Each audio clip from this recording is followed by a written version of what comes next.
Podcast. Den levende døde. En fortælling fra middelalderen.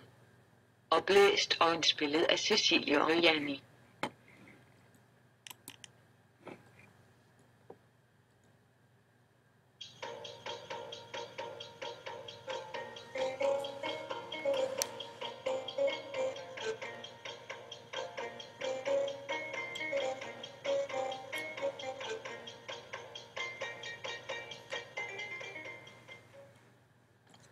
Året er 1274.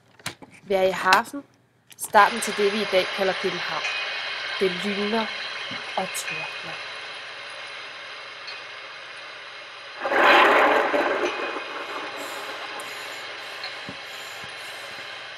På markerne uden for jordvoldene løber drengen Karl. Han er forpustet og løber for at finde læ for regnen. Han havde aldrig følt sig så alene før. Tordenbragene fulgte lige efter lynene og lyder som piskesmæld. Der var ingen voksne, han kunne løbe hen til, og ikke et hus, der kunne beskytte ham. Ingen ville hente ham, for ingen kunne finde ham. Ikke engang hans far. Han var bare helt alene.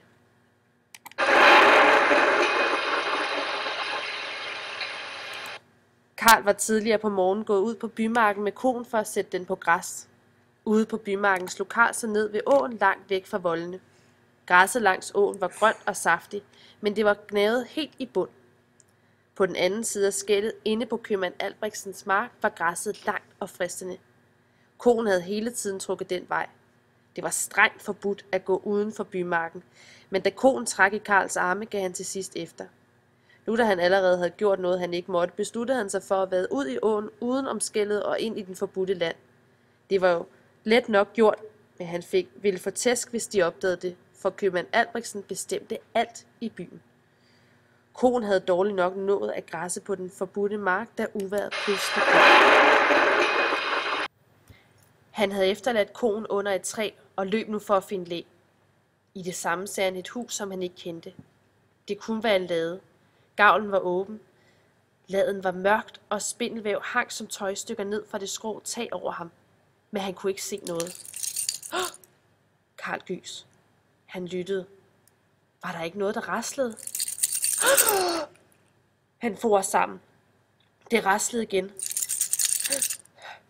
Det kunne ikke være en mus. Der var også den her rådne lugt. Var det mon et dødt dyr? Ej, det lugtede helt anderledes. Var det måske lugten af et dødt menneske? I det samme kom et ordentligt lyn, som lysede det hele op. Han for sammen. Så kom tordenbraget.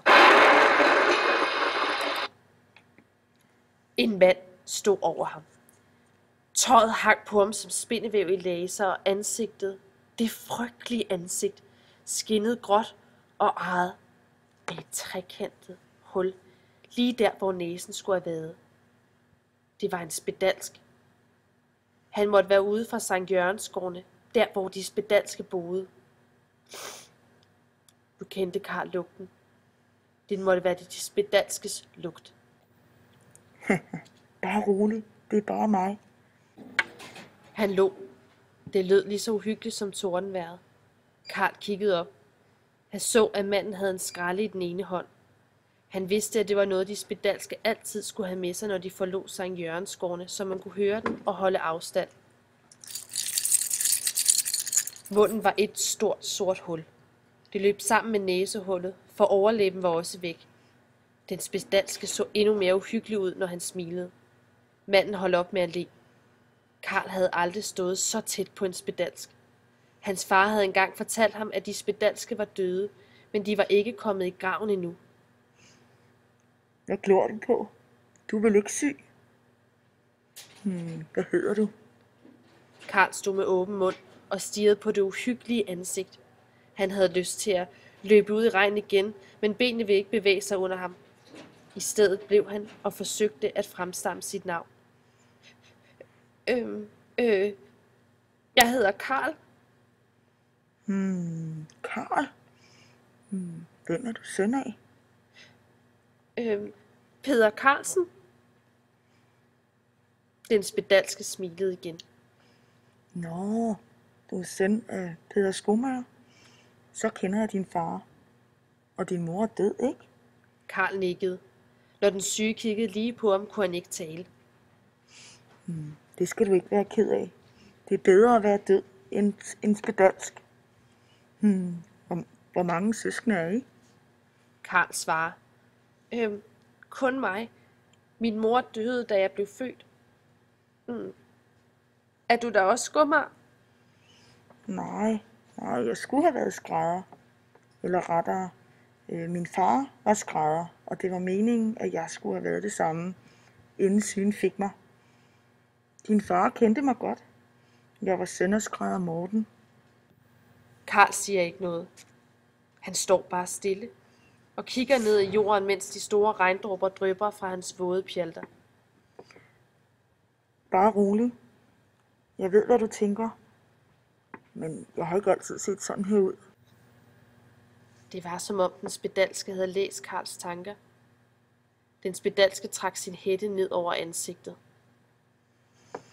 En gang var jeg en dreng som dig. Levede inde i byen. Et liv som du gør nu. Men så en dag ramte sygen mig. Jeg begyndte at få nubret hud. Min mor blev bekymret. Hun vidste nok godt, hvad det betød. Jeg blev også træt og begyndte at få skjolder på benene. Ganske vist forsøgte jeg og mine forældre at skjule det, i håbet om, at det ikke var det, vi frygtede. Men efterhånden begyndte min næse også at blive mærkelig. Det var vores nabo, der slæbte mig fra spedalskhedssynet, hvor jeg skulle smide alt mit tøj og undersøges. Karl kigger endnu en gang op. Ved det nu tildækkede ansigt var det ikke nær så slemt at se på manden. Hvad sagde de til dig? De fortalte jo, at sygen havde ramt mig.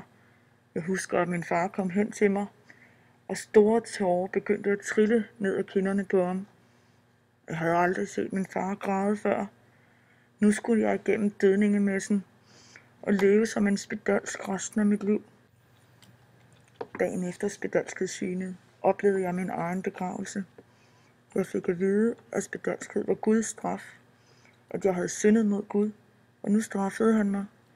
Jeg var bange, for tidligere havde jeg sammen med andre drenge, jeg legede med, været til dødningemesser, bare for sjov skyld. Karl sang. Det havde han også været, og han vidste, at man ikke blev puttet ned i jorden.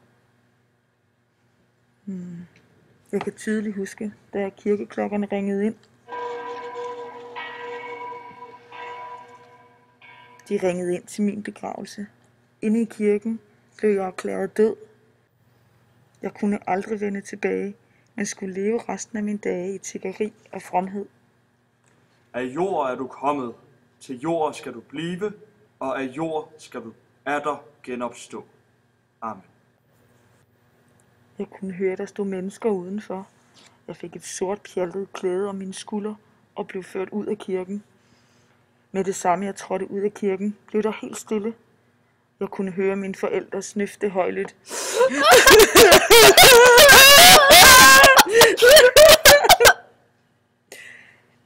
Jeg fik tildelt hætte, handsker, bælte, kniv og skralde. Optøjet fortsatte nu, forbi torvet, hvor gøjlerne normalt optrådte, og forbi gabestokken, hvor jeg normalt sammen med byens drenge drillede folk, der stod til skue. Vi gik igennem voldene og videre til Sankt Jørgensgården med broder Mathias forrest. Karl lyttede, for han var nu alligevel blevet lidt opslugt af mandens historie. Den spedalske fortsatte. Ved porten ind til Sankt Jørgensgården stod købmand Albrechtsen og en præst og ventede på mig. På muren kunne jeg se de spedalske stikke hovedet frem. Købmanden så højtidelig ud. Jeg vidste, at han var forstander på Sankt Jørgensgården. De spedalske skulle rette sig efter ham, på samme måde som alle inde i byen skulle rette sig efter ham. Han bestemmer jo over alle de penge, som vi spedalske tigger. Broder Mathias stansede uden foran købmanden, og her skulle jeg aflægge mit ed på at overholde klosterløftet og alle stedets regler blev læst op. Da jeg kom ind, var stanken værre, end jeg havde forestillet mig. Jeg kan huske, at jeg måtte holde vejret, og de spedalske kiggede sådan på mig. Der var ikke mange andre børn som mig dengang. Nogle havde kun én arm, et ben, en enkelt sad på jorden, helt uden ben. Og jeg kan huske, at mange af ansigterne så værre ud, end jeg før havde set. For første gang blev det virkelig tydeligt, hvad min skæbne var. Karl synker og tænkte, hvor forfærdeligt det måtte være aldrig at skulle se sine forældre igen. Tænk at skulle være på sådan et sted, hvor der er flere af den slags, som står ved siden af ham lige nu. Hvem passede så på dig? Altså, nu hvor du ikke havde din far? Ja, vi passede på hinanden. Men dem, der gav os mad, var broder Mathias og nogle af de andre munke fra klosteret. De havde videt deres liv til at passe på os spedalske, og de måtte ligesom os heller ikke forlade gården, når de først var kommet ind. Siden jeg kom til Sankt Jørgensgården, har jeg kun genset byen på tiggergang til torvet. Karl har tit set de spedalske gå og tigge. Han ved, at mange giver dem mønter for at købe sig fri fra straf. De køber sig aflad, forladelse. De rører ikke ved noget. Det må de heller ikke, for ingen vil have syn. Karl træder et skridt væk fra manden. Han var bange for, at han var kommet for tæt på. Panikken kommer tilbage i ham. Han kigger ud i regnen, og med et sætter han i løb og spænder ud, mens han hører den spedalske råbe efter ham. Hils din far! Eller nej, du må ikke hilse din far. Glem, at du har set mig. Glem, at du nogensinde har snakket med mig. Da regnen stopper, lagde Karl sig udmattet ned, indtil han fik sine kræfter tilbage. Han tænkte over, hvad han havde set og hørt. Som den spedalske havde rådet ham, blev han aldrig nævnt. Men han frygtede resten af sine dage, at sygen ramte.